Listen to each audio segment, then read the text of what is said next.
Assalamualaikum warahmatullahi wabarakatuh. Perkenalkan, nama saya Fitra Viviani, NPM 1804040041. Di sini saya akan menjelaskan materi makalah yang C, yaitu yang berjudul Uang Elektronik dan Digital Perspektif Islam. Konsep dasar uang elektronik e-money menurut Bank for International Settlement BIS dalam publikasinya pada tahun 1996. Sedangkan menurut Bank Indonesia, uang elektronik adalah alat pembayaran yang memenuhi unsur-unsur, yakni diterbitkan atas dasar nilai uang yang disetor terlebih dahulu kepada penerbit. Nilai uang disimpan secara elektronik dalam suatu media server atau chip, digunakan sebagai alat pembayaran kepada pedagang yang bukan merupakan penerbit uang elektronik tersebut, dan nilai uang elektronik yang dikelola oleh penerbit bukan merupakan simpanan sebagaimana dimaksud dalam undang-undang yang mengatur mengenai perbankan. Dengan kedua pengertian di atas, dapat disimpulkan bahwa uang elektronik adalah alat pembayaran yang berbentuk elektronik yang nilai uangnya sesuai dengan nilai uang yang disetorkan kepada penerbit atau agen-agen penerbit, yang kemudian nilai uang tersebut dimasukkan dalam media elektronik yang berupa chip atau media server. Perkembangan e-money, ada banyak jenis uang elektronik di seluruh dunia. Di Korea ada 5 tipe berbeda: Mandek, Visa Cash, K-Cash, E-Cash, dan Maybe. Seperti diketahui, Mondek dan Visa Cash adalah merek internasional, sementara 3 lainnya bersifat nasional. E-Cash dikembangkan oleh sekelompok perusahaan kartu kredit, dan K-Cash diciptakan oleh Korea Financial Telecommunication and Clearing Institute di bawah dukungan Bank of Korea. Maybe adalah EM yang dirancang khusus untuk digunakan dalam area lokal. Terdapat 20 penerbit uang elektronik di Indonesia pada tahun 2015. Perbandingan ini dilakukan dengan produk uang elektronik DokuWallet, Telkomsel T-Cash, Mandiri e-Cash, SL Tunai, dan Indosat. Faktor yang dijadikan bahan perbandingan adalah jumlah merchant, cara pendaftaran, cara top up, jenis pelanggan, saldo maksimum, serta fitur tambahan yang dimiliki. Macam-macam uang elektronik berdasarkan media penyimpanannya. Saat ini uang elektronik dibedakan atas 2 jenis, yaitu uang elektronik yang nilai uang elektroniknya selain dicatat pada media elektronik yang dikelola oleh penerbit juga dicatat pada media elektronik yang dikelola oleh pemegang media elektronik, yang dikelola oleh pemegang yang dapat berupa chip yang tersimpan pada kartu, stiker, atau hard disk yang terdapat pada personal komputer milik pemegang. Uang elektronik yang nilai uang elektroniknya hanya dicatat oleh media elektronik yang dikelola oleh penerbit. Dalam hal ini, pemegang diberi hak akses oleh penerbit terhadap penggunaan nilai uang elektronik tersebut. Berdasarkan masa berlaku medianya, uang elektronik dibedakan ke dalam 2 bentuk, yaitu yang pertama, reloadable adalah uang elektronik dengan bentuk reloadable adalah uang elektronik yang dapat dilakukan pengisian ulang. Dengan kata lain, apabila masa berlakunya sudah habis dan atau nilai uang elektroniknya sudah habis terpakai, maka media uang elektronik tersebut dapat digunakan kembali untuk dilakukan pengisian ulang. Yang kedua yaitu disposable adalah uang elektronik dengan bentuk disposable adalah uang elektronik yang tidak dapat diisi ulang apabila masa berlakunya sudah habis dan atau nilai uang elektroniknya sudah habis terpakai, maka media uang elektronik tersebut tidak dapat digunakan kembali untuk dilakukan pengisian ulang. Berdasarkan jangkauan penggunaannya, uang elektronik dibedakan menjadi dua, yaitu yang pertama single purpose. Single purpose adalah uang elektronik yang digunakan untuk melakukan pembayaran atas kewajiban yang timbul dari satu jenis transaksi ekonomi, misalnya uang elektronik yang hanya dapat digunakan untuk pembayaran tol, atau uang elektronik yang hanya dapat digunakan untuk pembayaran transportasi umum. Yang kedua yaitu multipurpose. Multipurpose adalah uang elektronik yang digunakan untuk melakukan berbagai pembayaran atas kewajiban pemegang kartu terhadap berbagai hal yang dilakukannya. Contohnya yaitu suatu uang elektronik yang dapat digunakan dalam beberapa jenis transaksi seperti penggunaan uang elektronik untuk pembayaran tol, dapat juga digunakan untuk membayar telepon, jasa transportasi, pembayaran pada minimarket dan lain-lain cukup menggunakan satu kartu. Berdasarkan pencatatan data identitas pemegang uang elektronik dapat dibedakan menjadi dua jenis, yaitu yang pertama uang elektronik yang data identitas pemegangnya terdaftar dan tercatat pada penerbit.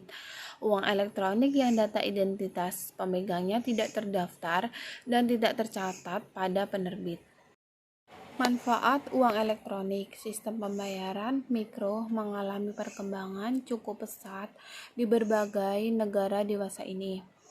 Seiring dengan perkembangan teknologi dan kebutuhan masyarakat untuk menggunakan alat pembayaran yang mudah, aman, dan efisien, instrumen pembayaran mikro adalah instrumen pembayaran yang didesain untuk menangani kebutuhan transaksi dengan nilai yang kecil namun dengan volume yang tinggi serta membutuhkan waktu pemrosesan transaksi yang relatif lebih cepat. Kebutuhan instrumen pembayaran mikro timbul karena apabila pembayaran dilakukan menggunakan instrumen pembayaran yang ada saat ini seperti uang tunai, kartu kredit, dan kartu debit dan sebagainya menjadi kurang praktis dan efisien. Uang elektronik muncul sebagai jawaban atas kebutuhan terhadap instrumen pembayaran mikro yang diharapkan mampu melakukan proses pembayaran secara cepat dan biaya yang relatif murah, karena pada umumnya nilai uang yang disimpan instrumen ini ditempatkan pada suatu tempat tertentu yang mampu diakses cepat secara offline, aman, dan mudah. Beberapa manfaat dari penggunaan uang elektronik antara lain yaitu yang pertama, penggunaan dalam pembayaran yang sangat cukup mudah, cukup tempelkan kartu maupun transaksi secara mobile untuk bertransaksi tanpa repot akan uang kembalian. Dapat meminimalkan penggunaan uang kertas sehingga meminimalisir kerusakan fisik uang yang beredar, meminimalisir peredaran uang palsu, dan meminimalisir resiko pencurian. Sangat baik untuk pembayaran massal yang bernilai kecil namun frekuensinya tinggi, seperti pembayaran jalan tol, parkir, transportasi, dan lain-lain.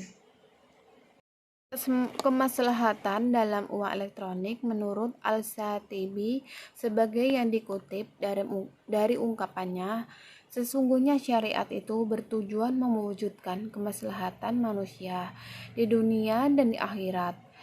Dan dalam ungkapan yang lain dikatakan oleh Al-Shatiba yang artinya hukum-hukum diisyaratkan untuk kemaslahatan hamba. Apabila ditelah pernyataan oleh Syatibi tersebut, dapat dikatakan bahwa kandungan maqasid syariah atau tujuan hukum adalah untuk kemaslahatan umat manusia. Tidak ada satupun hukum Allah dalam pandangan Al-Syatibi yang tidak mempunyai tujuan.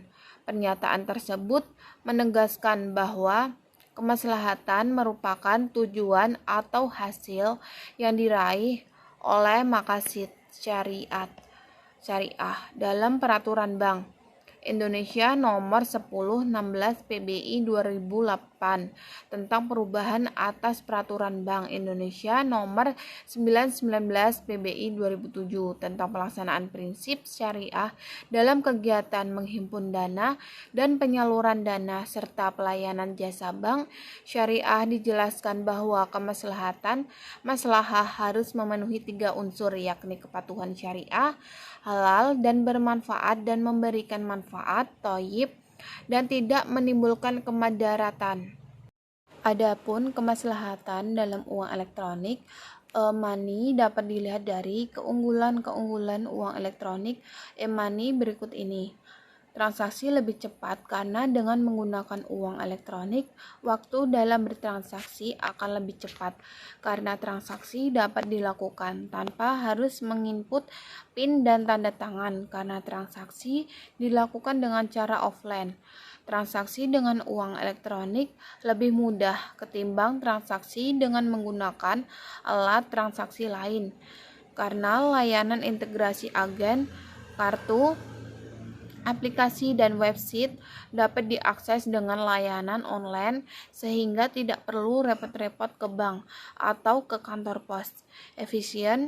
Efisiensi transaksi dengan uang elektronik akan terasa lebih cepat dan nyaman karena pemegang uang elektronik tidak perlu bersusah payah untuk membawa uang tunai dalam jumlah yang besar, tidak perlu menyediakan uang pas untuk suatu transaksi tertentu, dan pemegang tidak perlu menyimpan uang receh pengembalian. Selain itu, dengan menggunakan uang elektronik, kesalahan dalam menghitung kembalian dari suatu transaksi tidak akan terjadi. Hidayati et al. 2006. Hal ini membuktikan bahwa penggunaan uang elektronik dapat meminimalisir bahkan menghilangkan kemadaratan yang terjadi akibat penggunaan uang tunai.